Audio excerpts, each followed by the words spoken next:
Penertiban bangunan liar yang dilakukan petugas Satpol PP di Jalan Jenderal Sudirman di Kota Ambon, Maluku nyaris ricuh. Ini lantaran pemilik bangunan mencoba melakukan perlawanan.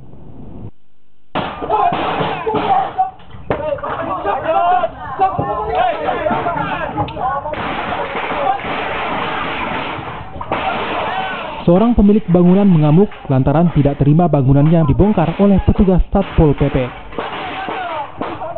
Petugas polisi yang mengawal penertiban langsung melerai dan mengamankan sang pemilik bangunan agar tidak menghalangi penertiban.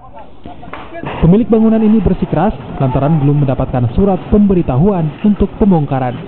Nah, kemarin kita sudah beberapa waktu kita sudah ketemu dengan DPR sebagai lembaga representasi rakyat. Kita sudah minta mediasi dengan pemerintah kota. Nah, ternyata ada hasilnya waktu itu di pending, tapi hari ini tidak ada surat. Untuk pembongkaran hari ini memang tidak ada surat. Sementara itu, pemerintah Kota Ambon menilai pembongkaran sudah sesuai dengan SOP. Sebelumnya, dinas terkait telah melayangkan surat pemberitahuan dan teguran agar warga bisa membongkar sendiri rumah mereka yang dekat dengan bahu jalan di Jalan Jenderal Sudirman, Kota Ambon.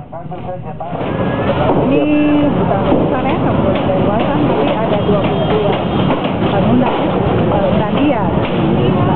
Ya, ini dipastikan kita dari pemerintah Kota Ambon sudah melakukan sosialisasi berulang-ulang kali. Berapa kali Pak dari Polres berapa kali kita sosialisasi melayangkan surat untuk Penertiban bangunan liar ini mendapatkan pengawalan ketat dari petugas kepolisian dan juga TNI hingga berakhirnya penertiban.